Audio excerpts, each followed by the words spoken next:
ناظرین، کتنی خوش نصیب ہیں وہ مبارک ہستیاں کہ جن کو دو جہان کے سردار حضور نبی کریم صلی اللہ علیہ وسلم کی خدمت کا شرف حاصل ہوا اور ان کی زندگی نبی کریم صلی اللہ علیہ وسلم کی قرابت میں بسر ہوئی۔ ناظرین، انہی خوش نصیب ہستیوں میں ایک ہستی حضرت انس بن مالک رضی اللہ تعالیٰ عنہ کی ہے کہ جنہوں نے خادم رسول صلی اللہ علیہ وسلم کا لقب پایا۔ آج کی ویڈیو میں آپ کو حضرت انس بن مالک رضی اللہ تعالیٰ عنہ کی زندگی کے حالات و واقعات بتائیں گے، ان کی سیرت اور اوصاف پر بات کریں گے اور حضرت انس رضی اللہ تعالیٰ عنہ کی شان بیان کریں گے۔ ناظرین، روایت کے مطابق حضرت انس رضی اللہ تعالیٰ عنہ ہجرت نبوی صلی اللہ علیہ وسلم سے 10 سال پیشتر شہر یثرب میں پیدا ہوئے۔ 8 یا 9 سال کے تھے کہ ان کی ماں نے اسلام قبول کر لیا۔ ان کے والد بیوی سے ناراض ہو کر شام چلے گئے اور وہیں انتقال کیا۔ ماں نے دوسرا نکاح ابو طلحہ رضی اللہ تعالیٰ عنہ سے کر لیا، جن کا شمار قبیلہ خزرج کے مالدار اشخاص میں تھا، اور اپنے ساتھ حضرت انس رضی اللہ تعالیٰ عنہ کو ابو طلحہ کے گھر لے گئیں۔ حضرت انس رضی اللہ تعالیٰ عنہ نے انہی کے گھر میں پرورش پائی۔ ناظرین، آپ کو بتاتے چلیں کہ اسلام سے پہلے عربوں کی جہالت کا یہ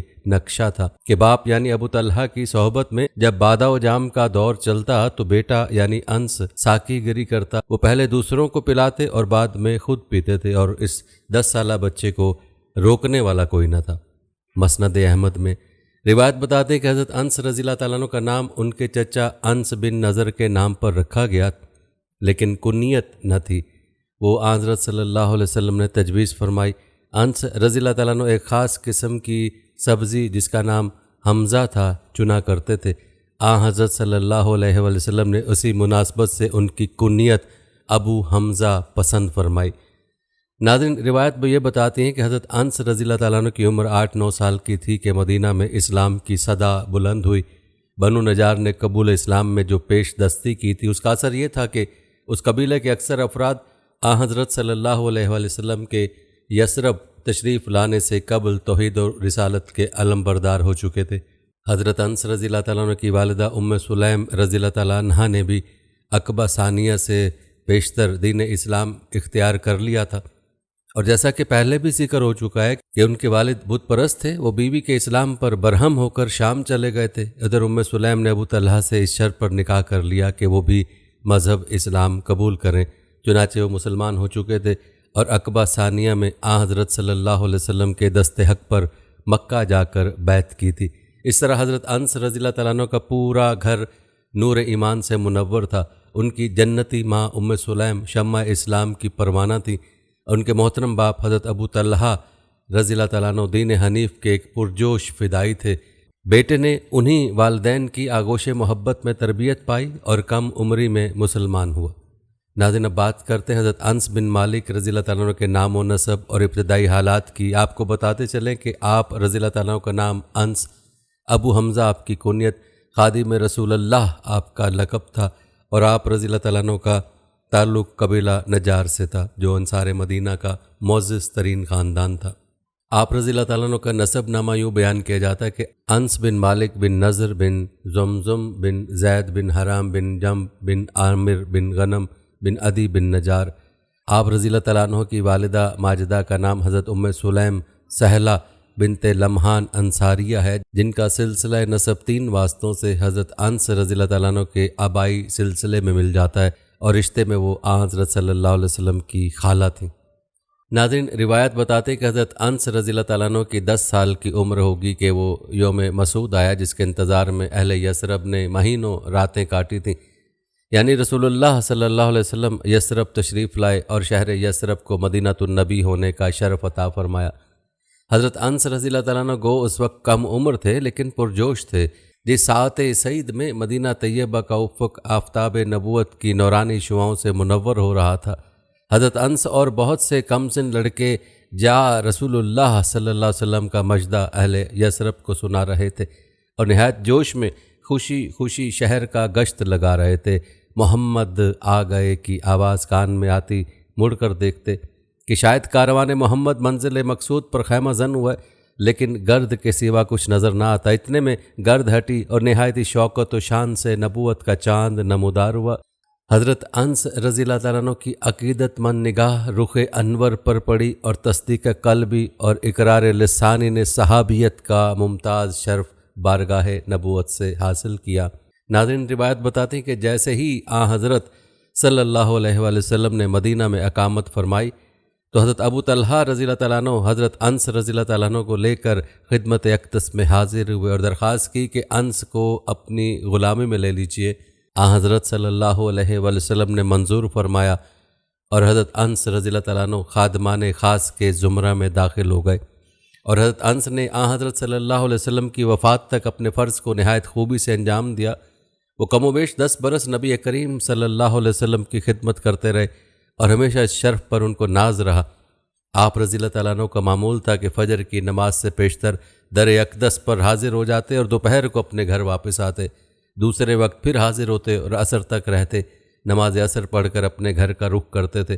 روایت بتاتے ہیں کہ آپ کے محلے میں ایک مسجد تھی، وہاں لوگ ان کا انتظار کرتے، جب یہ پہنچتے اس وقت وہاں نماز ہوتی تھی۔ ان اوقات کے ماں سوا بھی وہ حضرت صلی اللہ علیہ وسلم کے احکام کی تکمیل کے لیے حاضر رہتے تھے۔ روایت میں آتا ہے کہ ایک مرتبہ حضرت انس رضی اللہ تعالیٰ عنہ آپ کے کاموں سے فارغ ہو کر گھر روانہ ہوئے، دوپہر کا وقت تھا، لڑکے کھیل رہے تھے، حضرت انس بھی کھڑے ہو کر تماشا دیکھنے لگے۔ اتنے میں حضرت صلی اللہ علیہ وآلہ وسلم ادھر تشریف لائے۔ لڑکوں نے دور سے دیکھ کر حضرت انس رضی اللہ تعالیٰ عنہ سے کہا کہ رسول اللہ صلی اللہ علیہ وسلم آ رہے ہیں۔ حضرت صلی اللہ علیہ وآلہ وسلم نے حضرت انس رضی اللہ تعالیٰ عنہ کو ہاتھ پکڑ کر کسی کام کے لیے بھیج دیا اور خود ایک دیوار کے سائے میں تشریف فرما رہے۔ حضرت انس رضی اللہ تعالیٰ عنہ کو دیر ہو گئی تھی، گھر گئے تو سلیم نے پوچھا آج دیر کہاں لگائے؟ انہوں نے کہا کہ رسول اللہ صلی اللہ علیہ وسلم کے ایک کام سے گیا تھا۔ وہ بہانہ سمجھی اور پوچھا کام کیا تھا؟ انہوں نے کہا کہ ایک پوشیدہ بات تھی۔ حضرت سلیم نے کہا کہ اس کو کسی سے نہ کہنا، چنانچہ حضرت انس رضی اللہ تعالیٰ نے کسی پر ظاہر نہیں کیا۔ مسند احمد کی روایت ہے کہ مرتبہ حضرت ثابت رضی اللہ تعالیٰ عنہ سے جو ان کے تلامذہ خاص تھے، فرمایا اگر میں کسی شخص کو اس راز سے آگاہ کرتا تو وہ تم تھے، لیکن میں بیان نہیں کروں گا۔ ناظرین، قربان جائیں صحابہ کی شان پر کہ بچپن میں بھی یہ رازداری کہ اپنے پیارے آقا صلی اللہ علیہ وسلم کا راز کسی پر ظاہر نہ فرمایا، ورنہ بچوں کو کیا ہر کسی کو بتاتے پھریں۔ لیکن یاد رہے کہ صحابہ تو اللہ تعالیٰ کی منتخب کردہ ہستیاں ہیں، اور پھر شاگرد بھی تو سرور کونین صلی اللہ علیہ وآلہ وسلم کے تھے۔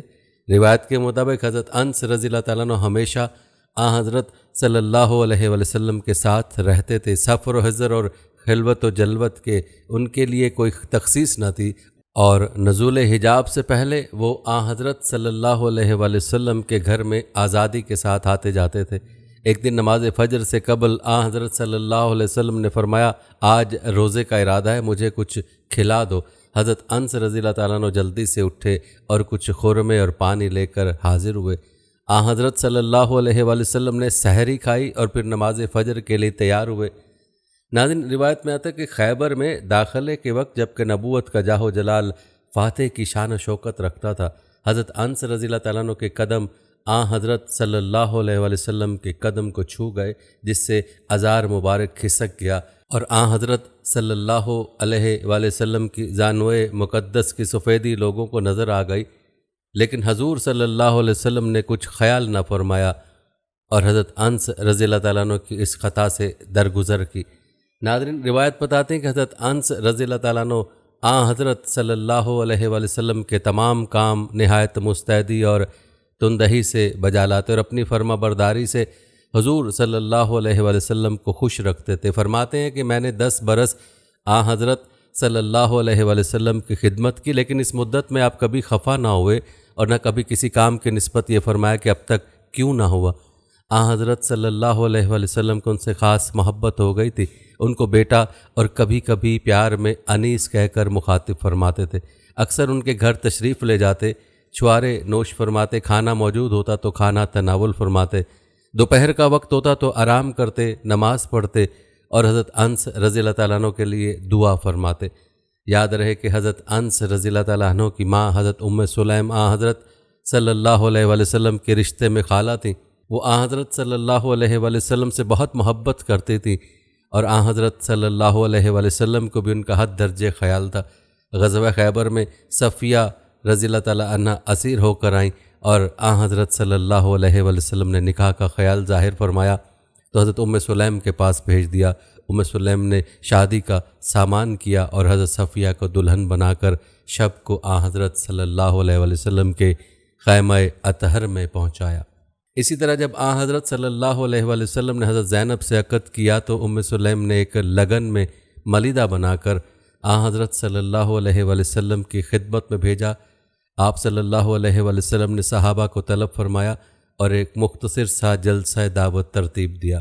ناظرین، حضرت انس کی خصوصیات نے ان کو خاندان نبوت کا ایک ممبر بنا دیا تھا۔ حضرت صلی اللہ علیہ وسلم کبھی کبھی خوش طبی میں ان سے مزاح فرماتے تھے۔ ابو حمزہ ان کی کنیت اسی مزاح کا نتیجہ تھی، اور ایک مرتبہ مزاح میں ارشاد فرمایا، اے دو کان والے۔ ناظرین، بارگاہ اقدس صلی اللہ علیہ وآلہ وسلم میں حضرت انس رضی اللہ تعالیٰ عنہ کو جو قرب و اختصاص حاصل تھا وہ آپ نے ملاحظہ کیا کہ سفر و حضر اور خلوت و جلوت میں وہ کسی استقلال سے حضرت صلی اللہ علیہ وآلہ وسلم کے شریک صحبت رہتے تھے۔ یہی جوش محبت تھا جس نے میدان جنگ میں بھی آقا سے علیحدہ نہ ہونے دیا۔ ناظرین، آپ کو یہ جان کر حیرانگی ہوگی کہ غزوہ بدر میں انس رضی اللہ تعالیٰ عنہ کی عمر کچھ نہ تھی، 12 برس کا سن تھا، لیکن مجاہدین اسلام کے پہلو بہ پہلو میدان جنگ میں موجود تھے اور حضرت صلی اللہ علیہ وآلہ وسلم کی خدمت میں خدمت گزاری کا فرض نبھا رہے تھے۔ ان کی اس کم سنی سے لوگوں کو شرکت بدر میں اشتباہ ہوتا تھا۔ چنانچہ ایک شخص نے پوچھا کہ آپ بدر میں موجود تھے؟ حضرت انس رضی اللہ تعالیٰ نے فرمایا، میں بدر سے کہاں غائب ہو سکتا تھا۔ ناظرین، آپ جانتے ہیں کہ واقعہ بدر سے 1 سال بعد غزوہ احد واقعہ ہوا۔ اس میں بھی حضرت انس رضی اللہ تعالیٰ نے بہت کم عمر تھے، البتہ جب ذیقعدہ 6 ہجری میں حدیبیہ اور بیت الرضوان پیش آئی، اس وقت حضرت انس رضی اللہ تعالیٰ عنہ کو عین شباب تھا، یعنی 16 برس کا سن تھا۔ اب وہ میدان جنگ میں نبرت آزمائی کے قابل ہو گئے تھے۔ 7 ہجری میں حضرت صلی اللہ علیہ وسلم نے عمرۃ القضاء کیا، اس میں حضرت انس رضی اللہ تعالیٰ عنہ تمام جانثاروں کی طرح حضرت صلی اللہ علیہ وسلم کے ہم رکاب تھے۔ اسی سن میں خیبر پر فوج کشی ہوئی۔ روایت بتاتے کہ اس غزوہ میں حضرت انس رضی اللہ تعالیٰ عنہ ابو طلحہ رضی اللہ تعالیٰ عنہ کے ساتھ اونٹ پر سوار تھے اور حضرت صلی اللہ علیہ وسلم سے اس قدر قریب تھے کہ ان کا قدم حضرت صلی اللہ علیہ وسلم کے قدم سے مس کر رہا تھا۔ 8 ہجری میں مکہ اور طائف میں معرکوں کا بازار گرم ہوا اور 10 ہجری میں حضرت صلی اللہ علیہ وسلم نے حجۃ الوداع یعنی آخری حج کیا۔ ان سب واقعات میں حضرت انس رضی اللہ تعالیٰ عنہ نے شرکت کی اور سعادت دنیاوی اور اخروی سے بہرہ اندوز ہوئے۔ ناظرین، اگرچہ حضرت صلی اللہ علیہ وسلم کے غزوات کی تعداد 26 یا 27 تک پہنچتی ہے، لیکن جن مقابلوں میں جنگ و قتال کی نوبت آئی ہے وہ صرف 9 ہیں: بدر، احد، خندق، قریظہ، مستلق، خیبر مکہ، حنین اور طائف۔ روایت کے مطابق حضرت انس رضی اللہ تعالیٰ ان سب میں موجود تھے۔ موسیٰ بن انس سے ایک شخص نے سوال کیا کہ آپ کے والد بزرگوار حضرت صلی اللہ علیہ وسلم کے کتنے معرکوں میں شریک تھے؟ انہوں نے کہا 8 میں۔ غالباً انہوں نے بدر کو شامل نہیں کیا، جس کا سبب یہ ہے کہ بدر میں حضرت انس رضی اللہ تعالیٰ عنہ اس عمر تک نہیں پہنچے تھے جو جہاد کی شرکت کے لیے ضرور قرار دی گئی۔ ناظرین، نبی کریم صلی اللہ علیہ وسلم کے دور کے بعد انس رضی اللہ تعالیٰ عنہ کے حالات پر بھی ہم روشنی ڈالیں گے، لیکن پہلے آپ کے چند اوصاف بیان کرتے ہیں۔ ناظرین، آپ کو بتاتے چلیں کہ حضرت انس رضی اللہ تعالیٰ عنہ کے گلدستہ اخلاق میں 4 پھول ایسے نازک، لطیف اور شگفتہ ہیں جن پر گلدستے کی خوبصورتی کا تمام تر انحصار ہے: حب رسول، اتباع سنت، امر بالمعروف، حق گوئی۔ یہ حضرت انس رضی اللہ تعالیٰ عنہ کے خاص اوصاف ہیں۔ حب رسول صلی اللہ علیہ وسلم کا نقشہ تو آپ ملاحظہ کر چکے ہیں۔ جس زمانے میں وہ 10 برس کے نابالغ اور ناسمجھ بچے تھے، جوش محبت کا یہ عالم کا صبح اٹھ کر کاشانہ نبوت کی زیارت سے آنکھوں کو مشرف کرتے تھے۔ صبح کاذب کی تاریکی میں سلیم کا کم سن بچہ بستر راحت سے اٹھتا تھا اور حضرت صلی اللہ علیہ وسلم کا سامان وضو مہیا کرنے کے لیے مسجد نبوی کا راستہ لیتا تھا۔ ایام شباب میں ان کی محبت کی کوئی حد نہ تھی، وہ شمع نبوت پر پروانہ وار شیفتا تھے۔ حضرت صلی اللہ علیہ وسلم کی ایک نگاہ کرم حضرت انس رضی اللہ تعالیٰ عنہ کے لیے باعث صد طمانینت و تسلی تھی، اور آقا نامدار کی ایک آواز ان کے قالب عقیدت میں نئی روح پھونکنے کا سبب بن جاتی تھی۔ رسول اللہ صلی اللہ علیہ وسلم کے وصال کے بعد اگرچہ ظاہری آنکھیں دیدار محبوب کو ترس گئی تھی، لیکن محبت کی معنوی آنکھوں پر باب فیض اب تک بند نہ ہوا تھا۔ چنانچہ آپ رضی اللہ تعالیٰ عنہ اکثر خواب میں رسول اللہ صلی اللہ علیہ وسلم کی زیارت سے مشرف ہوتے تھے اور صبح کو واقعات شبینہ کی یاد تازہ کر کے گریہ وزاری کا ایک طوفان بپا کرتے، عاشق صادق کے تڑپانے اور تل ملانے کے لیے محبوب کی ایک ایک چیز نشتر کا کام کرتی ہے۔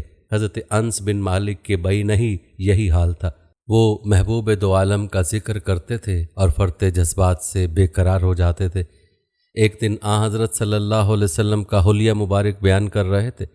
آپ صلی اللہ علیہ وآلہ وسلم کا ایک ایک خال و خط زبان میں محبت گھول رہا تھا، الفاظ جو ادا ہو رہے تھے اسی عالم میں شوق زیارت کا زبردست جذبہ ظہور پذیر ہوا، اور اس تذکرے نے وہ ایام سعید یاد دلائے جب ہادی برحق صلی اللہ علیہ وسلم عالم مادی کی گلی کوچے میں پھرا کرتے تھے، اور حضرت انس رضی اللہ تعالیٰ عنہ اس کے شرف غلامی پر ناز کیا کرتے تھے۔ دفعتاً حالت میں ایک تغیر پیدا ہوا اور زبان سے بے اختیارانہ یہ جملہ نکلا کہ قیامت میں رسول اللہ صلی اللہ علیہ وسلم کا سامنا ہوگا تو عرض کروں گا کہ حضور صلی اللہ علیہ وسلم کا ادنا غلام انس حاضر ہے۔ ناظرین، روایت بتاتے ہیں کہ حضرت انس کی ہر مجلس حضرت صلی اللہ علیہ وسلم کے ذکر خیر سے لبریز ہوتی تھی۔ وہ عہد نبوت کے واقعات اپنے تلامذہ کے گوشے گزار کیا کرتے تھے۔ اس ذکر کے دوران دل میں ایک ٹیس اٹھتی جس سے حضرت انس رضی اللہ تعالیٰ عنہ بے چین ہو جاتے تھے، لیکن یہ وہ درد تھا جس کا علاج طبیبوں کے اختیار سے باہر تھا۔ ناچار ہو کر گھر تشریف لے جاتے اور حضور صلی اللہ علیہ وسلم کے تبرکات نکال لاتے، ان ظاہری یادگاروں کو دیکھ کر دل کو تسکین دیتے اور جمعیت خاطر کا سامان بہم پہنچاتے۔ ناظرین، حضرت انس رضی اللہ تعالیٰ عنہ کا جوش محبت اس درجے بڑا ہوا تھا کہ اس سے تمام مجلس متاثر تھی۔ ان کے تلامذہ کو رسول اللہ صلی اللہ علیہ وسلم سے جو خاص محبت پیدا ہو گئی تھی وہ حضرت انس رضی اللہ تعالیٰ عنہ کے ولولہ محبت کا کرشمہ تھا۔ ثابت حضرت انس رضی اللہ تعالیٰ عنہ کے شاگرد تھے، وہ بالکل اپنے استاد کے رنگ میں رنگے ہوئے تھے، ہمیشہ عہد نبوت صلی اللہ علیہ وسلم کی نسبت سوال کرتے۔ ایک روز حضرت انس رضی اللہ تعالیٰ عنہ سے پوچھا، آپ نے کبھی حضرت صلی اللہ علیہ وآلہ وسلم کا دست مبارک چھوا تھا؟ حضرت انس رضی اللہ تعالیٰ عنہ نے کہا ہاں۔ ثابت کے دل میں سوز محبت نے بے قراری پیدا کر دی۔ حضرت انس رضی اللہ تعالیٰ سے کہا کہ اپنا ہاتھ بڑھائیے، میں چوموں گا۔ ناظرین، حب رسول صلی اللہ علیہ وسلم کے بعد اتباع سنت کا درجہ ہے۔ محب صادق کی یہ شناخت ہے جو چیز اس کے محبوب کو مرغوب خاطر ہو خود بھی اس کو پسند کرے۔ حضرت انس رضی اللہ تعالیٰ عنہ کو حضرت صلی اللہ علیہ وسلم کی ذات سے جو عشق تھا اس کا یہ لازمی نتیجہ تھا کہ وہ آپ صلی اللہ علیہ وآلہ وسلم کے اقوال و افعال کے پورے طور سے تقلید کریں۔ چنانچہ حضرت انس رضی اللہ تعالیٰ عنہ کی زندگی کے متعدد واقعات اس پر روشنی ڈالتے ہیں۔ ناظرین، یاد رہے کہ اسلام کا سب سے بڑا رکن کلمہ توحید کے بعد نماز ہے۔ حضرت صلی اللہ علیہ وسلم جس خضوع و خشوع اور جس آداب کے ساتھ نماز ادا کرتے تھے، صحابہ کوشش کرتے تھے کہ خود بھی اسی طریقے پر کاربند ہوں۔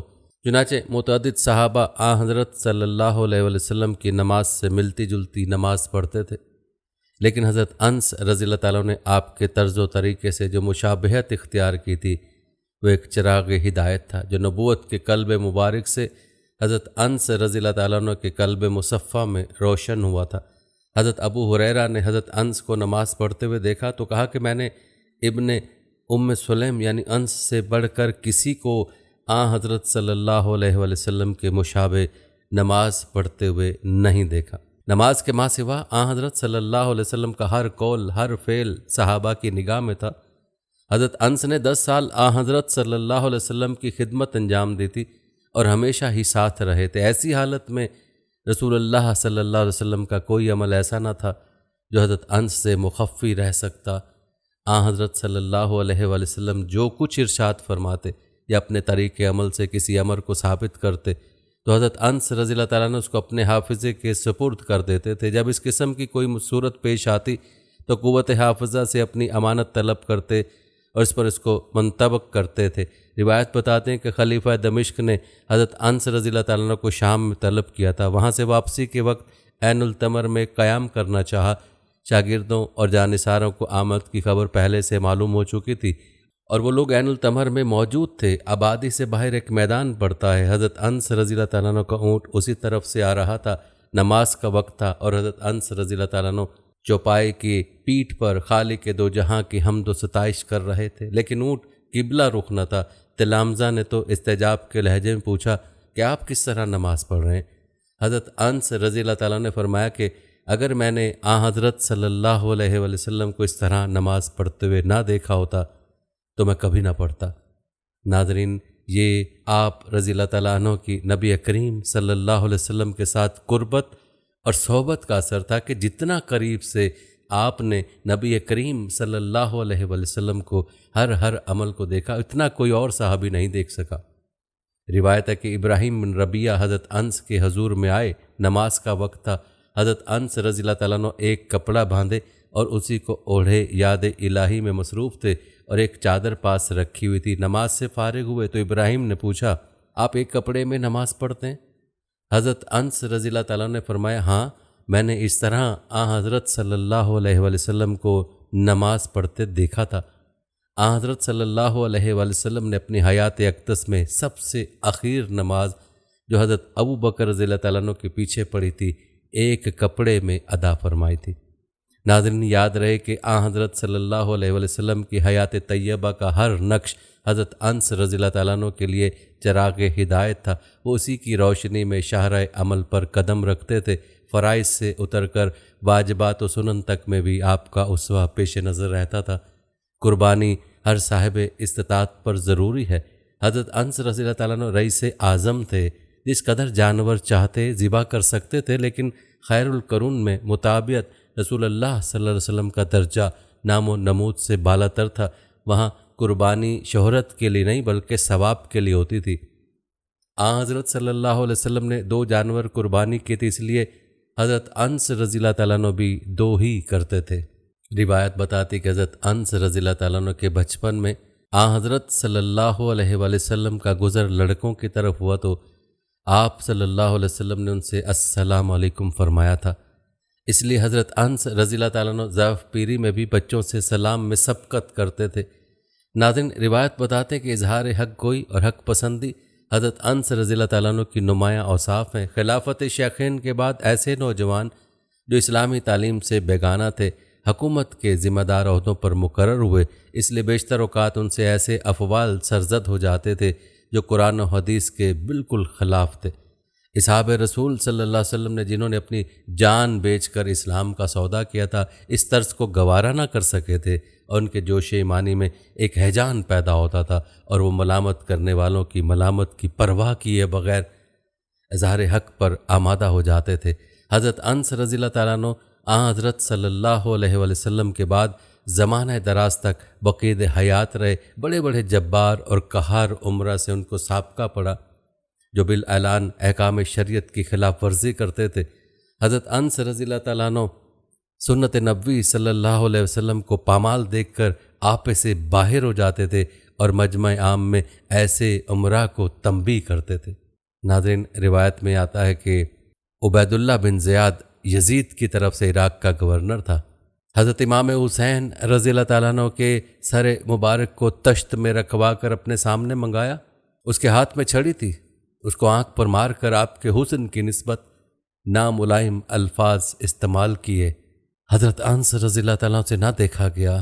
آپ نے بےتاب ہو کر فرمایا، یہ چہرہ حضرت صلی اللہ علیہ وسلم کے چہرے سے مشابہ ہے۔ روایت بتاتے ہیں کہ مشہور جفاکار حجاج بن یوسف ثقفی اپنے بیٹے کو بصرے کا قاضی بنانا چاہتا تھا۔ حدیث شریف میں قضایہ امارت کی خواہش کرنے کی ممانعت آئی ہے۔ حضرت انس رضی اللہ تعالیٰ عنہ کو خبر ہوئی تو فرمایا، حضرت صلی اللہ علیہ وآلہ وسلم نے اس کو منع کیا ہے۔ حکم بن ایوب حکومت امویہ کا ایک امیر تھا، اس کی سفاکی انسانوں سے متجاوز کر کے حیوانوں تک پہنچی تھی۔ ایک دفعہ حضرت انس رضی اللہ تعالیٰ عنہ کو اس کے مکان پر تشریف لے گئے تو دیکھا کہ ایک مرغی کے پاؤں باندھ کر لوگ نشانہ لگا رہے ہیں۔ جب تیر لگتا تو بے اختیار پھڑپھڑاتی تھی۔ یہ دیکھ کر حضرت انس رضی اللہ تعالیٰ عنہ برہم ہوئے اور لوگوں کو اس حرکت پر تنبیہ کی۔ ناظرین، روایت بتاتے کہ حضرت عمر بن عبدالعزیز ایام شہزادگی میں دولت امیہ کی طرف سے مدینہ منورہ کے گورنر تھے، اور چونکہ خاندان شاہی میں پرورش پائی تھی اس لیے رموز ملت میں داخل نہ تھے، لیکن رواج زمانہ کے موافق نماز خود پڑھاتے تھے اور اس میں بعض غلطیاں ہو جاتی تھیں۔ حضرت انس رضی اللہ تعالیٰ عنہ کو ہمیشہ ٹوکتے تھے۔ بار بار ٹوکنے پر انہوں نے حضرت انس رضی اللہ تعالیٰ عنہ سے کہا کہ آپ میری کیوں مخالفت کرتے ہیں؟ حضرت انس رضی اللہ تعالیٰ نے فرمایا کہ میں نے رسول اللہ صلی اللہ علیہ وسلم کو جس طرح نماز پڑھتے دیکھا ہے، اگر آپ اسی طرح پڑھائیں تو میری عین خوشی ہے، ورنہ آپ کے ساتھ نماز نہیں پڑھوں گا۔ عمر بن عبدالعزیز کی طبیعت صلاحیت پذیر واقع ہوئی تھی۔ ان جملوں نے خاص اثر کیا اور اسرار دین سیکھنے کی طرف توجہ صرف کی۔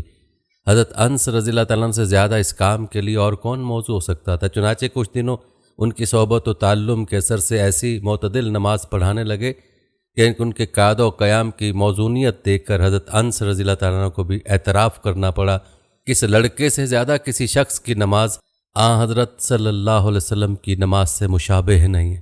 ناظرین، روایت بتاتی کہ حضرت انس رضی اللہ تعالیٰ عنہ کسی موقع پر بھی تعلیم، دین و تبلیغ، سنت سے غافل نہ رہتے تھے۔ ایک مرتبہ خلیفہ عبد الملک اموی نے حضرت انس اور بعض انصار کو، جن کی تعداد 40 کے قریب تھی، دمشق بلایا۔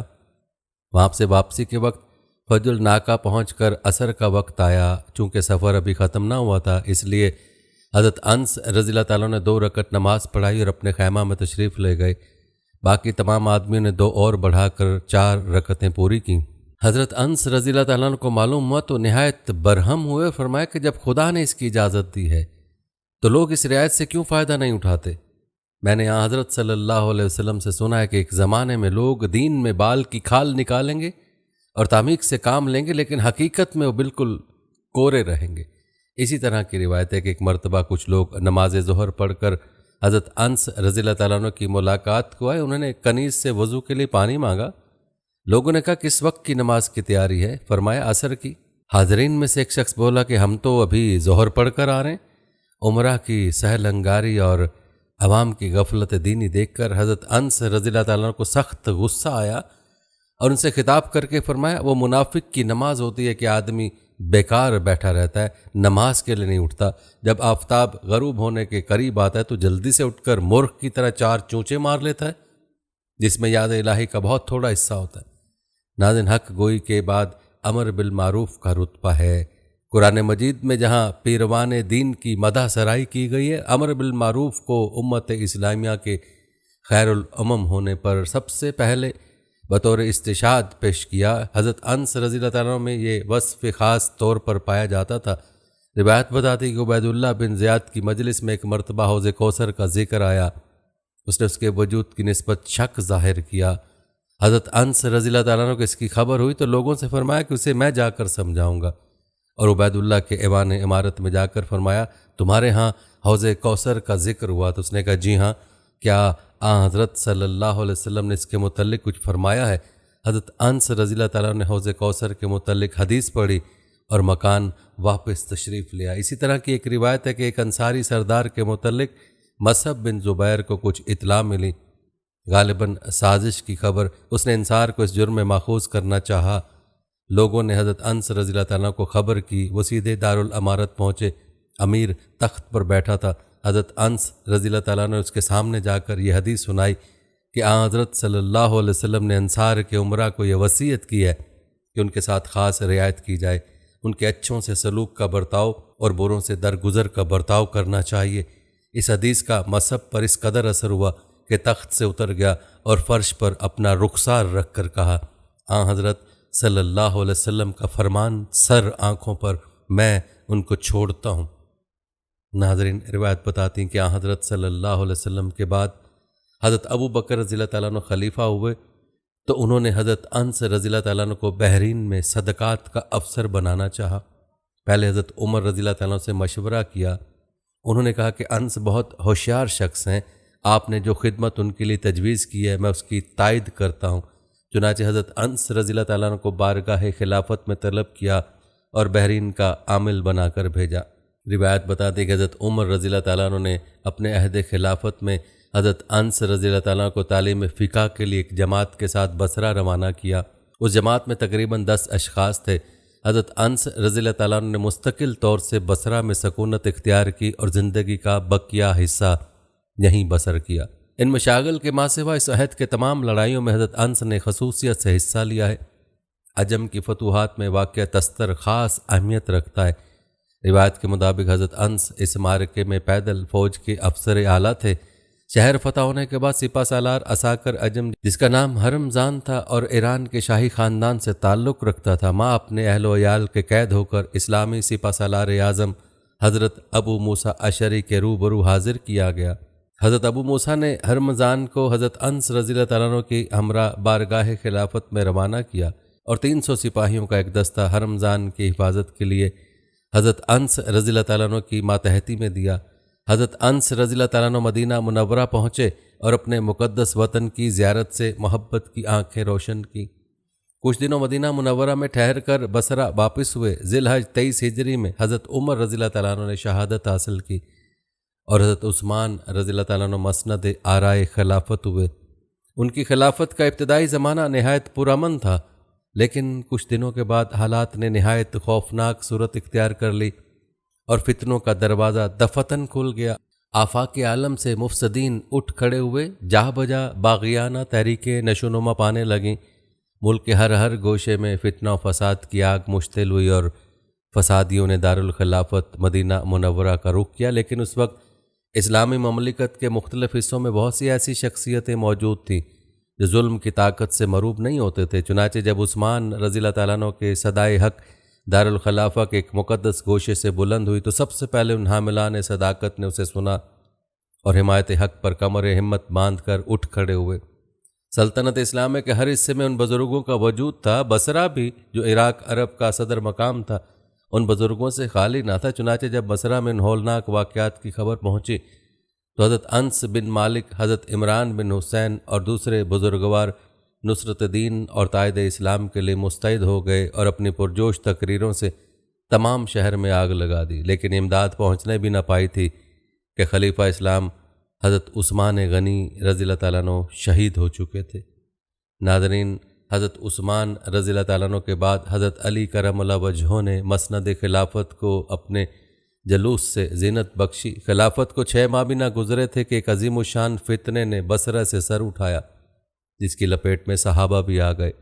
بصرہ حضرت انس رضی اللہ تعالیٰ عنہ کا مستقل قرارگاہ تھا اور وہاں ان کا خاص اثر تھا، لیکن انہوں نے اس فتنے سے اپنا دامن بالکل محفوظ رکھا۔ وہ دوسرے صحابہ کرام کی طرح گوشہ نشین رہے اور اس وقت تک نہ نکلے جب تک آتش فساد سرد نہ ہو گئی۔ ناظرین، روایت بتاتے ہیں کہ حضرت علی کرم اللہ وجہہ کے بعد وہ عرصے تک زندہ رہے اور انقلاب زمانہ کے عجیب و غریب مناظر دیکھتے رہے، لیکن انہوں نے گوشہ خلوت کو مقدم جانا اور شہرت کو گوناگوں دل فریبیوں پر اپنے نفس کو مائل نہ کیا۔ البتہ وہ امال حکومت کے دست ستم سے محفوظ نہ رہ سکے۔ عبد الملک بن مروان کے زمانہ خلافت میں حجاج بن یوسف ثقفی، جو سلطنت امویہ کے مشرقی ممالک کا گورنر تھا اور ظلم و جور میں اپنا نظیر نہیں رکھتا تھا، جب بصرہ آیا تو حضرت انس رضی اللہ تعالیٰ عنہ کو بلا کر نہایت سخت تنبیہ کی اور لوگوں میں ذلیل کرنے کی خاطر گردن پر مہر لگوا دی۔ حجاج کا خیال تھا کہ حضرت انس رضی اللہ تعالیٰ عنہ ہوا کے رخ پر چلتے ہیں، چنانچہ ان کو دیکھ کر کہا، انس، یہ چال بازی، کبھی مختار کا ساتھ دیتے اور کبھی ابن اشعث کا، میں نے تمہارے لیے بڑی سخت سزا تجویز کی ہے۔ حضرت انس رضی اللہ تعالیٰ عنہ نے نہایت تحمل سے کام لے کر پوچھا، خدا امیر کو صحت دے، کس کے لیے سزا تجویز ہوئی ہے؟ حجاج نے کہا، تمہارے لیے۔ حضرت انس رضی اللہ تعالیٰ عنہ خاموش ہو کر اپنے مکان واپس تشریف لائے اور خلیفہ عبد الملک کے پاس ایک خط میں جس میں حجاج کی شکایت لکھی تھی روانہ کیا۔ عبد الملک نے خط پڑھا تو غصے سے بیتاب ہو گیا اور حجاج کو ایک تہدید آمیز خط لکھا کہ حضرت انس رضی اللہ تعالیٰ عنہ سے فوراً ان کے مکان پر جا کر معافی مانگو، ورنہ تمہارے ساتھ بہت سخت برتاؤ کیا جائے گا۔ حجاج ماں درباریوں کے خدمت اقدس میں حاضر ہوا اور معافی مانگی اور درخواست کی کہ خوشنودی کا ایک خط خلیفہ کے پاس بھیج دیں۔ چنانچہ حضرت انس رضی اللہ تعالیٰ عنہ نے اس کی عرض منظور کی اور دمشق ایک خط روانہ کیا۔ روایت کے مطابق حضرت انس رضی اللہ تعالیٰ عنہ کی عمر شریف اس وقت 100 سے متجاوز ہو چکی تھی۔ 93 ہجری میں پیمانہ عمر لبریز ہو گیا، چند مہینوں تک بیمار رہے، شاگردوں اور عقیدت مندوں کا ہجوم رہتا تھا اور دور دور سے لوگ عیادت کو آتے تھے۔ جب وفات کا وقت قریب ہوا تو ثابت سے کہا کہ جو تلامذہ خاص میں تھے، فرمایا کہ میری زبان کے نیچے حضرت صلی اللہ علیہ وسلم کا منہ مبارک رکھ دو۔ ثابت نے تعمیل حکم کی۔ اسی حالت میں روح مطہر نے دائی اجل کو لبیک کہا، انا للہ و انا الیہ راجعون۔ ناظرین، روایت بتاتے ہیں کہ وفات کے وقت حضرت انس رضی اللہ تعالیٰ عنہ کی عمر 103 مرحلے یعنی سال طے کر چکی تھی۔ بصرہ میں سوائے ان کے اور کوئی صحابی زندہ نہ تھا، اور عموماً عالم اسلامی بجز ابو الطفیل صحابہ کرام کے وجود سے خالی ہو چکا تھا۔ نماز جنازہ میں اہل و عیال، تلامذہ اور احباب خاص کی بڑی تعداد موجود تھی۔ فتن بن مدرک کلابی نے نماز جنازہ پڑھائی اور اپنے گھر کے قریب موضع تف میں دفن کیے گئے۔ روایت کے مطابق حضرت انس رضی اللہ تعالیٰ عنہ کی وفات سے لوگوں کو سخت صدمہ ہوا، اور واقعی رنج و عالم کا مقام تھا، کیونکہ تربیت یافتگان نبوت ایک ایک کر کے اٹھ گئے تھے۔ صرف 2 شخص باقی تھے جن کی آنکھیں شمع نبوت کے دیدار سے روشن ہوئی تھیں۔ اب ان میں سے ایک دنیا فانی سے قطع تعلق کر لیا تھا۔ ناظرین، روایت بتاتے ہیں کہ حضرت انس رضی اللہ تعالیٰ عنہ کا انتقال ہوا تو مورخ بولے، افسوس، آج نصف عالم جاتا رہا۔ لوگوں نے کہا، یہ کیوں کر کہا؟ میرے پاس ایک بدعتی آیا کرتا تھا، جب وہ حدیث کی مخالفت کرتا میں اسے حضرت انس رضی اللہ تعالیٰ عنہ کے پاس حاضر کرتا تھا۔ حضرت انس رضی اللہ تعالیٰ عنہ حدیث سنا کر اس کے تشفی کرتے تھے۔ اب کون صحابی ہے جس کے پاس جاؤں گا؟ ناظرین، آخر میں آپ کو حضرت انس رضی اللہ تعالیٰ عنہ کے علم فقہ کے حوالے سے چند روایت بتاتے ہیں جو مختلف مسائل کے حوالے سے ہیں۔ یاد رہے کہ صحابہ کے زمانے میں تعلیم کا طریقہ عموماً حلقہ درس تک محدود تھا۔ حضرت انس بھی باقاعدہ تعلیم دیتے تھے۔ اثناء درس میں کوئی شخص سوال کرتا، اس کو جواب سے سرفراز فرماتے تھے۔ اس قسم کے سوال و جواب کا ایک مجموعہ ہے جس کا احاطہ اس ویڈیو میں ممکن نہیں۔ یہاں چند مسائل ذکر کیے جاتے ہیں جن سے حضرت انس رضی اللہ تعالیٰ عنہ کے طرز اجتہاد، جودت فہم، دقت نظر اور اصابت رائے کا اندازہ ہوتا ہے۔ باب الشریعہ، یہ مسئلہ کہ نبیذ مخصوص برتنوں میں پینا مکروہ ہے، صحابہ میں عموماً متفق علیہ تھا۔ حضرت انس رضی اللہ تعالیٰ عنہ نے اس کو جس قدر وضاحت اور صفائی سے بیان کیا وہ انہی کا حصہ ہے۔ اس میں انہوں نے ان وجوہ اسباب کی طرف اشارہ کیا جن کے سبب سے ان برتنوں میں نبیذ پینے کی مخالفت آئی ہے۔ قتادہ نے دریافت کیا کہ کیا گھڑے میں نبیذ بنا سکتے ہیں؟ حضرت انس رضی اللہ تعالیٰ نے کہا کہ اگرچہ حضرت صلی اللہ علیہ وسلم نے اس کے متعلق کوئی رائے ظاہر نہیں فرمائی، تاہم میں مکروہ سمجھتا ہوں۔ یہ استدلال اس بنا پر کہ جس چیز کی حلت و حرمت میں اشتباہ ہو اس میں حرمت کا پہلو غالب ہوگا۔ ناظرین، یہ تھی ہماری آج کی ویڈیو۔ کمنٹ سیکشن میں اپنی رائے کا اظہار ضرور کریں، بتائیں کہ آپ اگلی ویڈیو کون سے اسلامک ٹاپک پر دیکھنا چاہتے ہیں۔ آپ کی قیمتی رائے ہمارے لیے بہت اہمیت رکھتی ہے، اور جانے سے پہلے ویڈیو کو شیئر ضرور کیجیے گا۔ اللہ تعالیٰ آپ کو اپنی حفظ و امان میں رکھے، آمین۔